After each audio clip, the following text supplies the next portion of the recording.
말씀 보도록 합니다. 말씀은 사무엘상 18장 14절 말씀입니다. 사무엘상 18장 14절 말씀.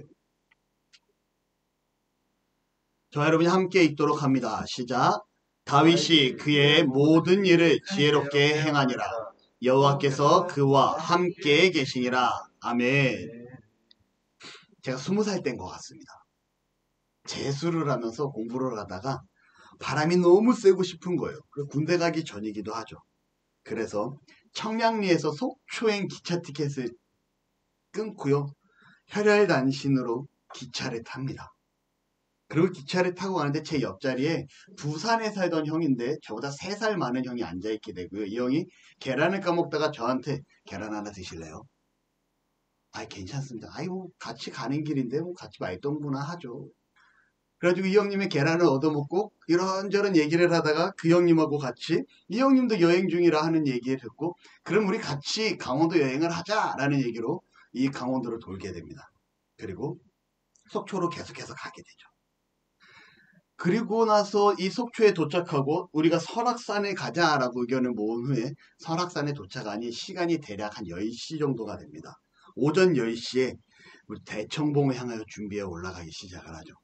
여러분 제가 산을 올라갈 생각을 하고 복장을 준비했을까요? 저는요 그 당시에 학원을 가다가 설악산이 절경이라는 그 전광판을 보고요 학원 가방에 문제집을 들고 구두를 신은 채로 면바지를 입고 설악산에 갔던 상황이에요. 구두를 신고 설악산을 오르기 시작을 합니다. 많은 어른들이 내려오기 시작을 해요. 산에서 내려오기 시작을 합니다. 새벽 3시, 4시부터 올라갔던 분들이 이제 내려올 시간이 되는 거죠. 올라가는데 저희한테 하는 얘기가 지금 올라가는 거예요? 네. 아니 구두 신고 올라간다고? 네. 젊으니까 이러지 절대 그러면 안 돼요. 그러면서 대청봉 향에 올라가기 시작을 합니다.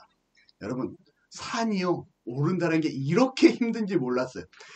아무것도 준비 안 한 채로 그냥 올라가면 되겠지 했다가 12시 정도가 됐는데요. 야, 그 20살 나이에 당 떨어지는 느낌이 납니다. 배가 얼마나 고픈지요. 뭐 혈압이 떨어지는 느낌이 날 정도로 힘든 거예요. 내려오는 어르신들에 대해서 어르신 비상식량 있습니까? 먹을 게 좀 있습니까? 이분들이요. 아이고, 아무것도 없이 올라가는 거야? 이러면서 막 초콜릿을 주고요. 초코파이를 주고요. 초코바를 주면서 이거 먹고 올라가 하면서 응원을 해줍니다. 결과적으로 대천봉에 한 오후 2시쯤에 도착을 해요. 얼마나 그 산을 올라갔든지요. 그 단풍 절경이 멋있든지 지금도 그 절벽에 깎아지는 듯이 서 있는 나무들에 있는 단풍의 절경은 잊혀지지가 않습니다. 제가 역대 봤던 절경 중에 가장 멋진 절경 중에 하나예요. 그런데 여러분 제가 너무 배고픈 나머지 거기에서 컵라면을 시킵니다. 얼마였을까요? 25년 전이에요. 정확히 25년 전에 대천봉 꼭대기에서 컵라면 하나 먹는데 5,000원을 줍니다. 얼마나 비싸요. 그 지금도 육개장 사발면 그거예요. 기억합니다. 이거 왜 이렇게 비싸요? 그러니까 사람이 등짐지고 올라와야 돼. 아니면 헬기로 띄워서 갖고 와야 돼. 라는 말 한마디에 아 비쌀 수밖에 없구나라고 생각을 하고 그걸 먹고 그 구름이 운무가 돼서 파도 치는 거를 보고 사진을 찍고 대천봉 바에서 사진을 찍고 즐겁게 한 30분 1시간 놉니다. 그리고 그 형과 같이 이제 내려가죠. 그 형님과 만났던 기차에서 만나니까 내려가기 시작을 하죠. 사람들이 다 만류하는 거예요. 안 된다. 지금 내려가면 큰일 난다. 여러분 제가 산 경험이 있습니까? 없습니까? 없잖아요. 왜 내려가면 안 된다는 거예요. 그리고 우리 둘은 내려갑니다. 그때 강하게 저희를 만류했던 저보다 6살 많았던 한 형이 있어요. 이번엔 의정부 사람입니다. 그 형님이요. 막 한 20분 뒤에 누가 뛰어오는 소리가 들려요. 뒤를 보니까 그분이 뛰어오고 있습니다. 그러면서 저희와 같이 내려가기 시작을 해요. 뭐라고 얘기하냐. 도대체 두 사람만 보낼 수가 없어서 걱정돼서 자기가 산장을 예약했는데 산장을 취소하고 지금 내려오는 길이라는 거예요. 저희 때문에. 얼마나 감사해요. 그리고 왜 저렇게까지 호의를 베풀까라는 생각으로 내려가기 시작을 합니다. 4시가 지나기 시작을 하니까요. 1시간이 지나기 시작을 하는데 산이 어둑어둑해지기 시작을 합니다. 여러분 어두운 밤에 산행을 해본 적 있습니까? 저도 태어나서 처음이었어요. 그리고 한 20-30분 지나자 나무에 갈아서 달빛조차 별빛조차 드러나지 않는데요. 그렇게 흑암 가운데 있을 줄은 상상을 못했습니다. 아무것도 안 보여요. 전무합니다. 보이는 게 전혀 없습니다. 그때 그 형님이 후레쉬를 켜고 내가 이래서 내려온 거야. 너희 둘 나 없으면 지금 죽어. 이 시간에 내려가면 이 얘기를 합니다. 그러면서 막 후레쉬를 비추고 그 후레쉬를 우리에게 나눠주고 후레쉬를 비춰가면서 막 조심히 이렇게 산을 내려가는데 조심해 여기 낭떠러지야 이럽니다. 여러분 제가 돌을 하나 딱 찼어요. 실수로.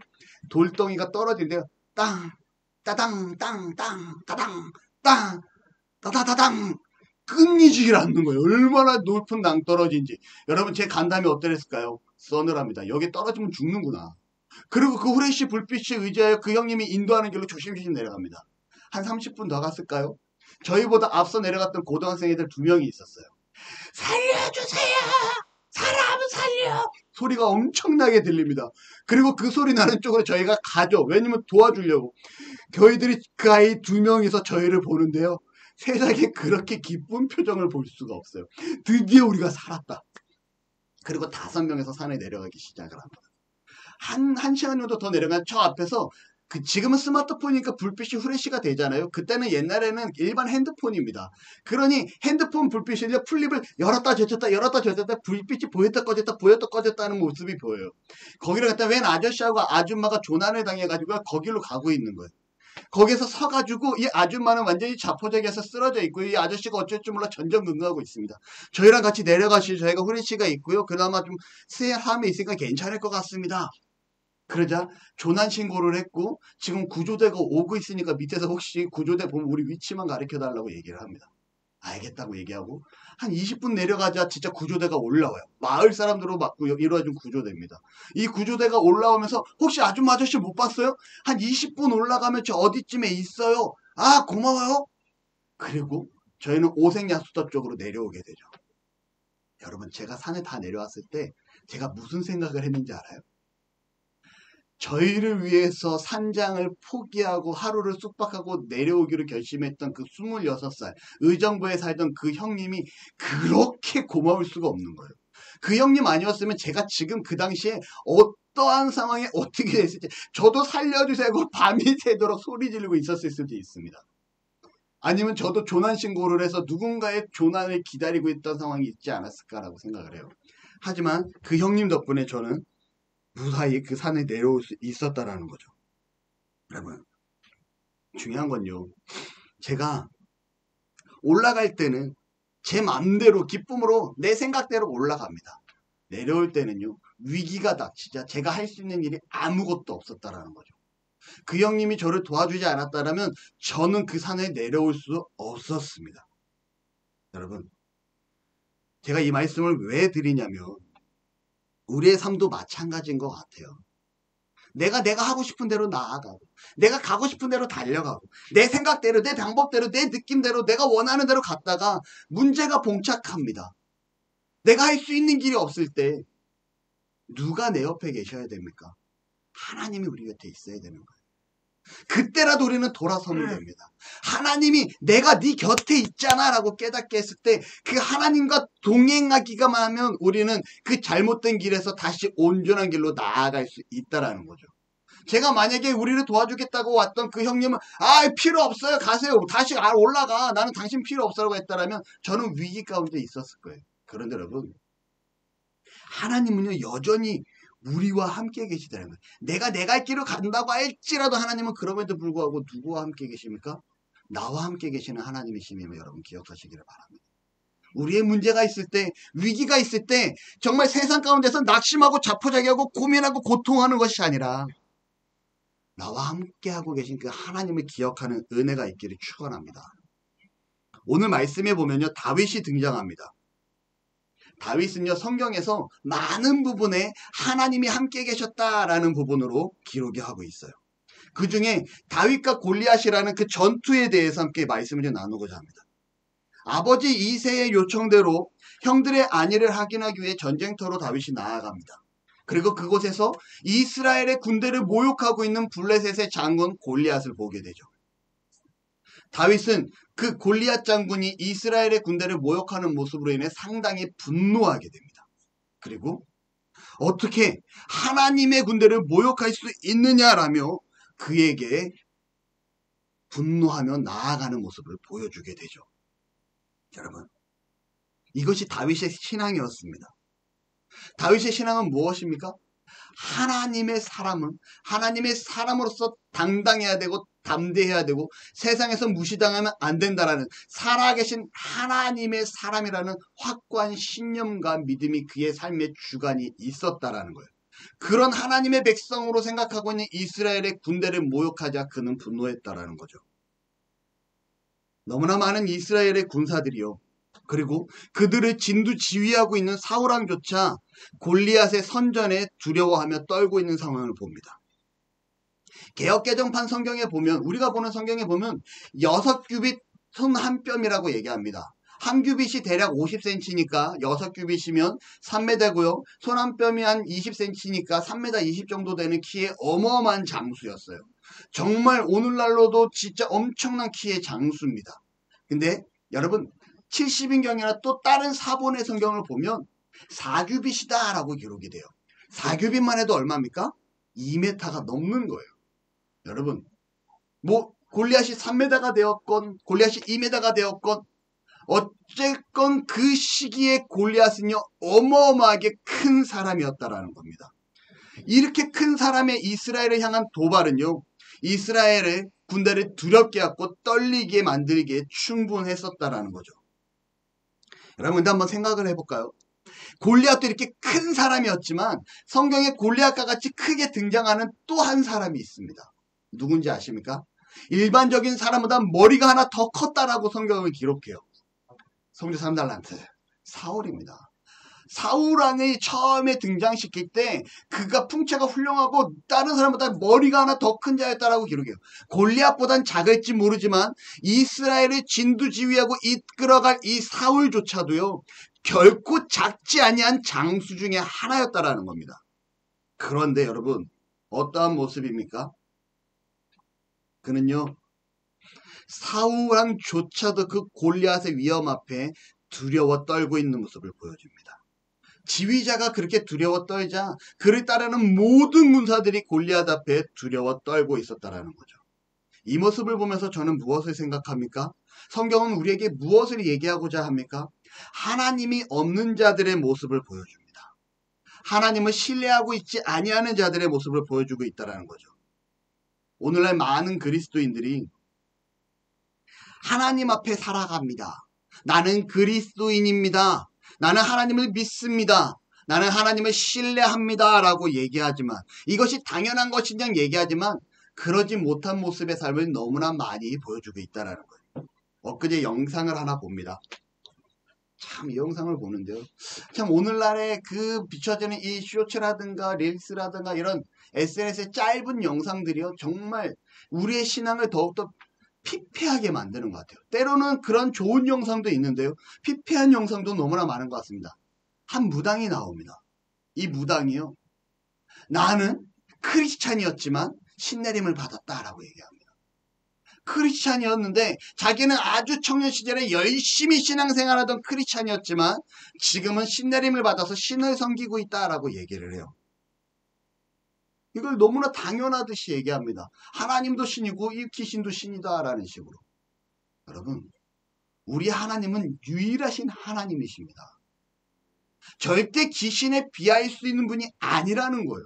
이분이 참으로 바르게 신앙생활을 했고 참 하나님을 믿었고 참 하나님을 신뢰하고 참 하나님을 의지하였다라면 결코 신내림을 받고 무당이 되지 않았겠죠. 여러분 신내림이라는 게 무엇입니까? 사탄의 수하가 귀신입니다. 이 귀신이 장난하는 것들이 신내림이에요. 그러니 이 무당 앞에 나아가면 무당이 점을 보는 게 맞아요. 왜 맞습니까? 무당도 귀신도 영적인 존재니까 그런 걸 볼 수가 있는 거죠. 하지만 중요한 건 하나님 믿는 사람은 그곳에 나아가면 안 된다라는 거예요. 제가 되게 좋아하는 목사님 한 분이 전도를 진짜 열심히 하십니다. 이분이요 무당을 전도했어요. 대단한 분이십니다. 얼마나 열심히 전도하는지. 어느 날 교회를 딱 갔는데요. 머리를 정가운데를 쫙 쪽빗을 해서 여기고 핀을 딱 꽂고 쪽재기를 딱 해가지고 한복을 딱 입고 있는데 뒤에서 보서 누가 와도 무당처럼 생긴 부분이 교회 앞에 딱 하니 앉아있는 거예요. 그래가지고 사모님께 여쭤봅니다. 저건 누구예요? 목사님이 무당인데 전도하셨어. 와 대박. 그러고 나서 이 무당이 진짜 한 달 정도 열심히 교회 나옵니다. 근데 한 달 뒤에 안 나와요. 목사님이 상아가 같이 좀 어디 좀 가자. 그래서 갑니다. 그리고 무당 집 앞에 가요. 그 무당 집 앞에 가서 무당 문을 툭툭 두들기는데 문을 안 열어줘요. 아유, 성도님 있는 거 알아요. 문 좀 열어보세요. 목사님이 얘기합니다. 그 문이 열려요. 이 성도가 나옵니다. 이 무당이 하는 얘기가 뭔지 알아요? 아, 목사님, 우리 피차 같은 동종업계에 일하고 있는데 우리 좀 저 그냥 놔두면 안 돼요? 교회 가는 그 한 달 동안 내가 온몸이 아파가지고 버틸 수가 없었어요. 내가 교회 안 가니까 하나도 안 아프잖아? 우리 동종업계에 있는데 그냥 좀 나 좀 냅두면 안 될까? 이런 얘기를 합니다. 여러분, 동종업계입니까? 살아계신 하나님이고 귀신이라는 거예요. 세상은 이렇게 바라봅니다. 하나님을, 유일신 하나님을 비하시키고 깎아내리고 귀신과 동등된 위치로 만들어가는 세상. 그리고 이 무당을 교회에서 못 봐요. 여러분, 이분들이 왜 그런 삶을 삽니까? 하나님을 경험하지 못하고 예수님을 경험하지 못했기 때문에 그렇습니다. 하나님을 경험하고 예수님의 은혜를 알고 성령님의 인도하신 가운데 거하는 자들이었다라면 여러분, 교회 다녔다는 자가 무당이 될 일 없죠. 무당이었다 할지라도 교회로 온 자들이 얼마나 많은지 아십니까? 제가 그래서 한번 요 기억이 나서 유튜브로 크리스찬 무당이라고 검색을 해봅니다. 어마하게 많은 사람들이 무당이었다가 하나님 앞에 무당을 접고 그리스도인이 된 간증의 내용들이 엄청나게 많이 있음을 보게 돼요. 여러분, 그분들은 살아계신 하나님을 체험한 자들입니다. 그러니 그 귀신들의 장난에 의해서도 그 아프고 힘든 몸을 이끌고 하나님 앞에 무릎 꿇자 하나님의 권능이 위엄이 귀신을 내쫓아 버렸다라는 거죠. 살아계신 하나님입니다. 우리 하나님이 함께할 때요, 사탄이든 귀신이든 하나님의 권세 앞에 꼼짝 못합니다. 그는 어떠한 하나님입니까? 창조주 하나님이시고요. 그는 이 땅의 주관자 되신 하나님이시고요. 그는 처음이자 마지막이 되시는 우리에게 있어서 유일하신 참된 한 분 하나님이라는 사실을 기억하시기를 바랍니다. 아멘. 믿음이 없었던 사울은요, 이 참된 하나님을 수시로 경험을 했습니다. 그가 왕이 되기 위하여 하나님께서 그와 함께 하시는 전쟁도 그가 경험을 합니다. 그럼에도 불구하고 그가 어떻게 합니까? 하나님을 떠나는 모습을 보여주죠. 사무엘 제사장을 통해서 잘못된 것입니다라고 하나님께서 여전히 기회를 제공해 주지만 그가 하나님 앞으로 돌아오지 않습니다. 그리고 블레셋 장수 앞에 그는 어떻게 합니까? 세상이라는 위험 앞에, 세상이라는 무게 앞에, 세상이라는 두려움 앞에 두려워 떨고 있는 모습을 오늘 성경을 보여줍니다. 그리고 사울이 다윗에게 말해요. 17장 33절에 사울이 다윗에게 이르되 내가 가서 저 블레셋 사람과 싸울 수 없으리니 너는 소년이요 그는 어려서부터 용사임이라. 다윗에게 하는 말이 무엇입니까? 나는 하나님의 사람입니다.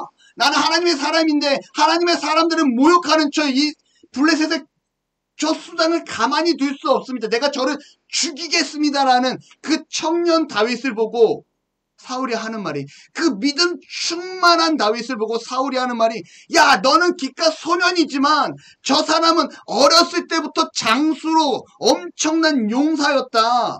너는 저 사람과 싸워서 절대 이길 수가 없어 라는 세상의 기준으로 다윗에게 권면하고 있는 사울의 모습을 보게 됩니다.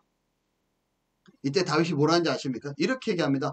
제가 양을 지킬 때, 아버지의 양을 지킬 때 사자나 곰이 와서 새끼를 물어가면 제가 그 새끼를 구하였습니다. 그리고 이 사자나 곰이 나를 해하려고 하면 내가 그것들을 쳐서 죽였습니다. 내가 저 하나님의 군대를 모욕하는, 다시 말하면 하나님을 모욕하는 저 골리앗을 저 짐승들과 같이 쳐서 죽이겠습니다라고 얘기합니다. 그러면서 이어지는 말씀이요, 너무나 멋있는 다윗의 고백이 나옵니다. 내가 잘났어요. 내가 잘해서 저것들을 죽인 겁니다. 내가 잘나서 내가 승리한 거라니까요. 이게 아니라요, 17장 37절의 다윗의 고백이, 다윗이 이르되 여호와께서 나를 사자의 발톱과 곰의 발톱에서 건져내셨은지. 누구와요? 여호와께서.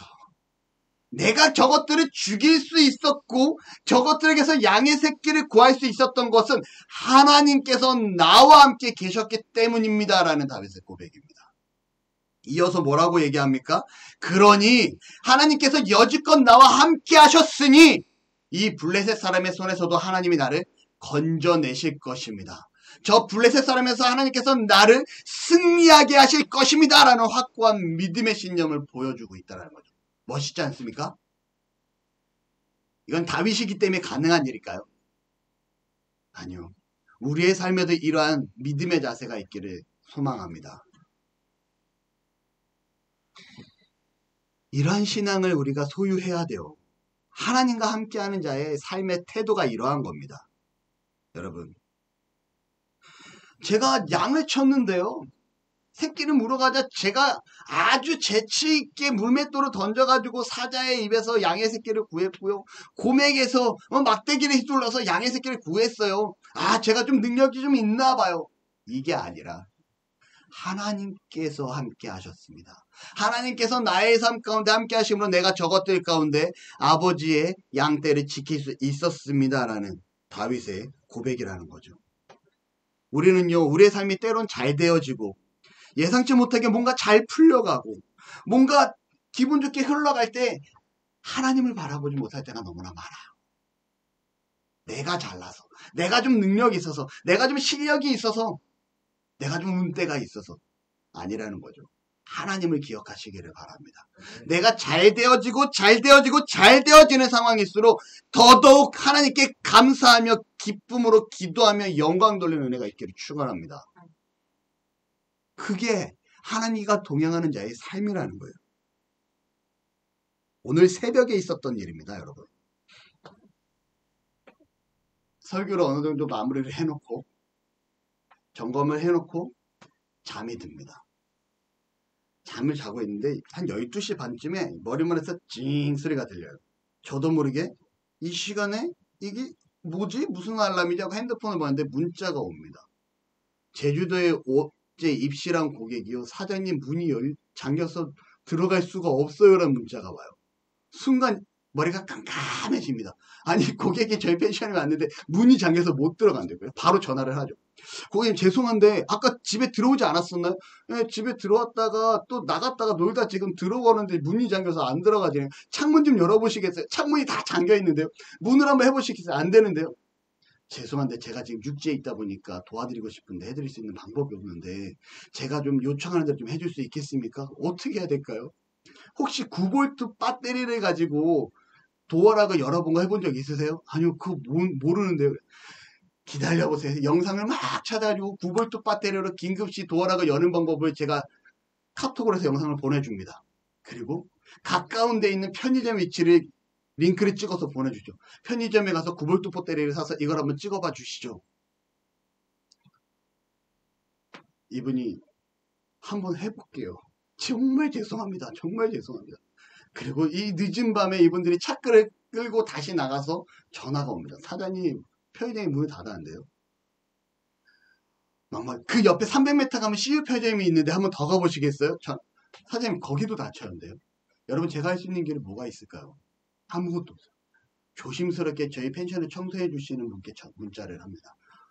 두 분이 계신데 한 분은 지금 육지에 올라와 있는 걸로 알고 있고 한 분이 지금 집에 있는데 혹시 주무시나요? 띠리 아니요 사장님 왜요? 통화 가능하실까요? 네 전화를 합니다. 지금 사장님 펜션에 문제 생겼어요? 아니 문제가 생겼는데 뭐 잘못됐어요? 아니 문이 잠겨가지고 고객이 못 들어옵니다. 에? 제가 아까만 해도 문 닫고 왔는데 그러니까요. 아유씨 부탁인데 9V 배터리 좀 사가지고 펜션에 가서 열어줄 수 있어요? 그거 어떻게 하면 되는 거예요 사장님? 동영상을 보내줍니다. 그리고 그분은 좀 더 시내라 편의점이 24시간이에요. 저희 동네는 시골이라 제주도도 시골이고 시내가 있습니다.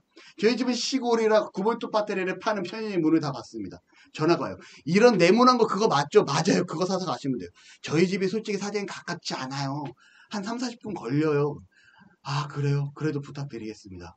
가지고 이분이 9V 배터리 사서 저희 집으로 향해요.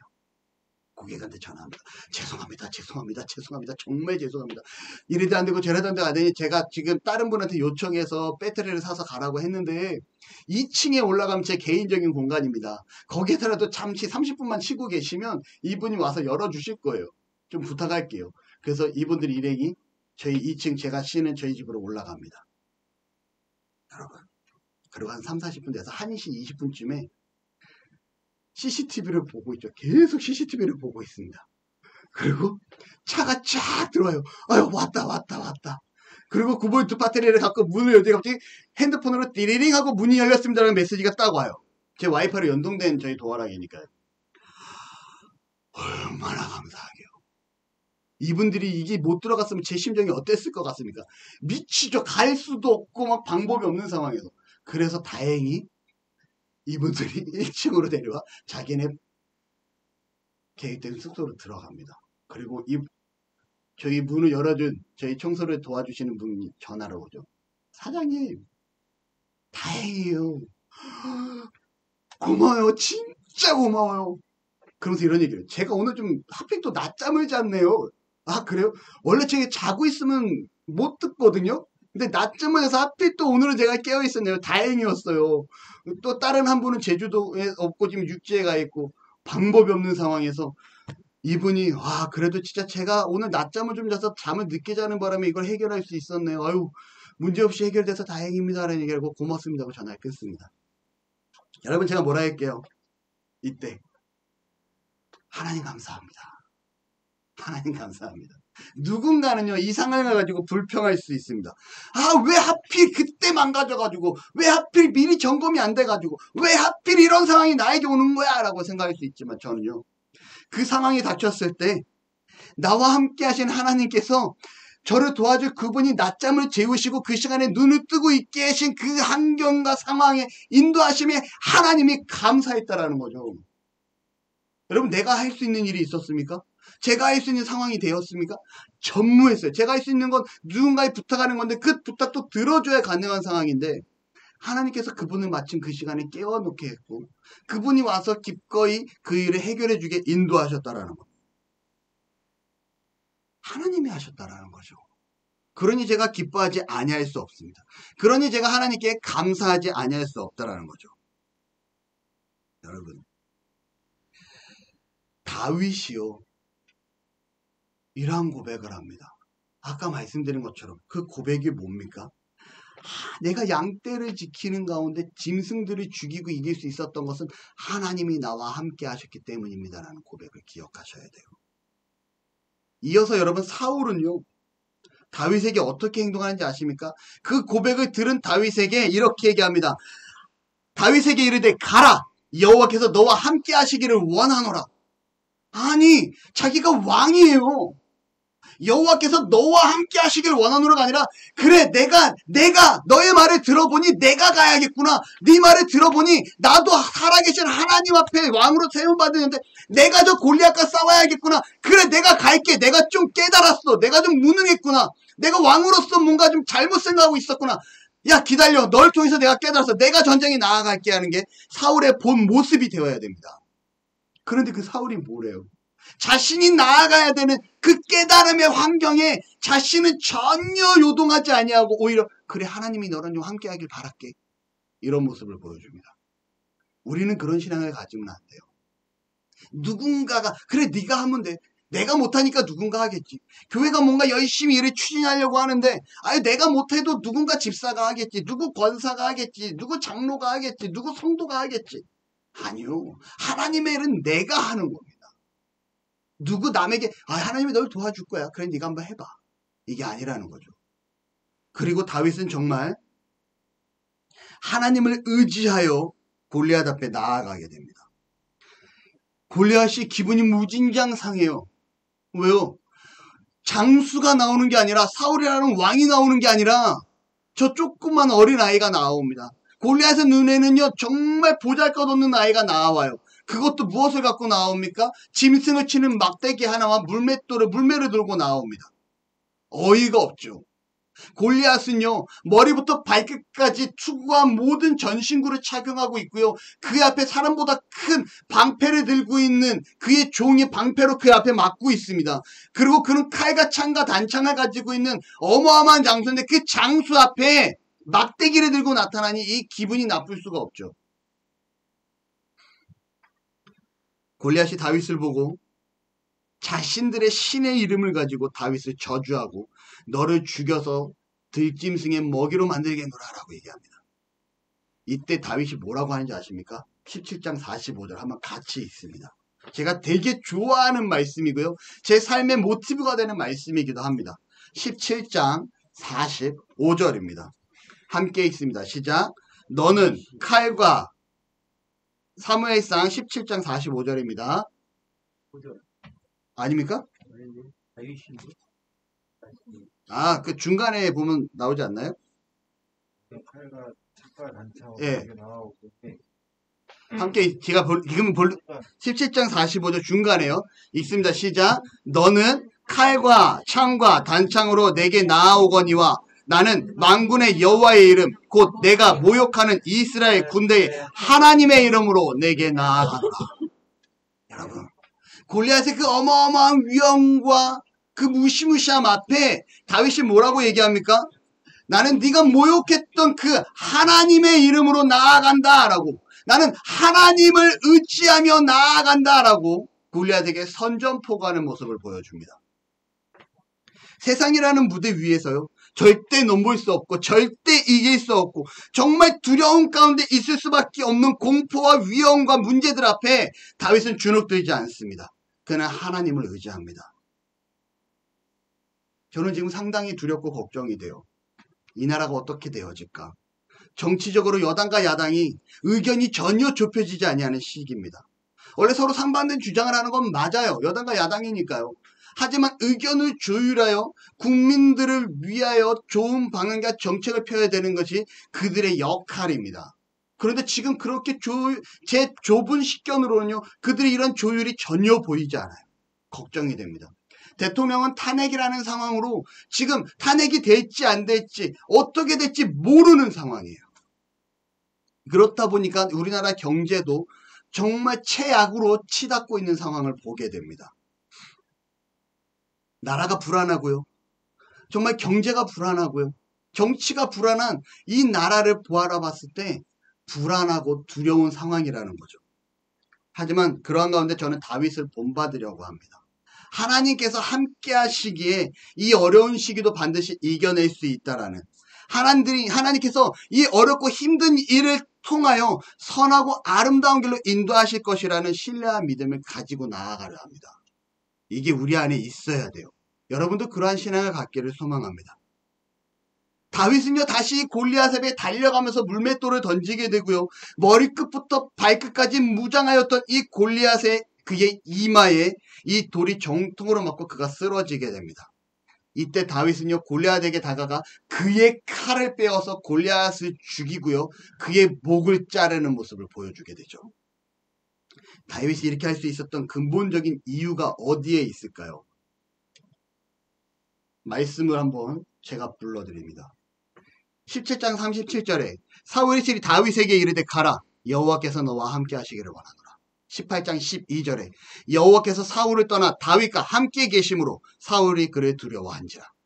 18장 14절 다윗이 그의 모든 일을 지혜롭게 행하니라, 여호와께서 그와 함께 계시니라. 18장 28절 여호와께서 다윗과 함께 계심을 사울이 보고 알았고 사울의 딸 미갈도 그를 사랑하심으로. 사무엘하 5장 10절 만군의 하나님 여호와께서 함께 계시니 다윗이 점점 강성하여 가니라. 이 말씀에서 제가 드리고자 하는 내용이 뭘까요? 하나님이 함께 계시니라. 하나님이 누구와 함께 계십니까? 다윗과 함께 합니다. 여기서 우리가 기억해야 될 게 있어요. 내가 하나님과 함께 합니까? 하나님이 나와 함께 합니까? 하나님이 나와 함께 한다는 거예요. 이게 오늘 말씀의 핵심입니다. 내가 하나님 앞에 살려고 노력하는 것이 아니라 하나님이 나와 함께 하시기 때문에, 하나님은 임마누엘 되신 하나님으로, 우리와 함께 하시는 하나님으로 우리 안에 함께 하시기 때문에 이제 우리는 어떠한 삶을 살면 됩니까? 하나님을 믿고 신뢰하며 나아가는 삶을 살면 돼요. 근데 그 삶이 결코 쉽지는 않습니다. 그럼에도 불구하고 우리는요, 여전히 함께 하시는 그 하나님을 의지하며 나아가는 은혜가 있기를 바랍니다. 우리 앞에 어려움이 있을 때, 고통이 있을 때, 두려움이 있을 때, 넘지 못할 것만 같았던 산이 있을 때, 정말 끝이 보이지 않는 어둑한 터널이 있을 때, 그러함에도 나와 함께 하시는 하나님을 의지하고 믿음으로 나아가는 은혜가 있기를 바랍니다. 다른 집사에게 그런 은혜가 있는 게 아니에요. 다른 성도에게 그런 은혜가 있는 게 아니에요. 나에게 함께 하시는 하나님을 믿고 신뢰하며 나아갈 때 내가 그 은혜 안에 거하게 됩니다. 살아계신 하나님을 누리게 되는 복을 누릴 수 있다라는 거죠. 결론을 맺습니다. 살아계신 하나님을 의지하며 믿음을 가지고 살아갈 수 있는 하나님의 사람답게 담대하게 하루하루 전진하며 나아가는 참된 믿음의 성도들 되시기를 축원합니다. 아멘.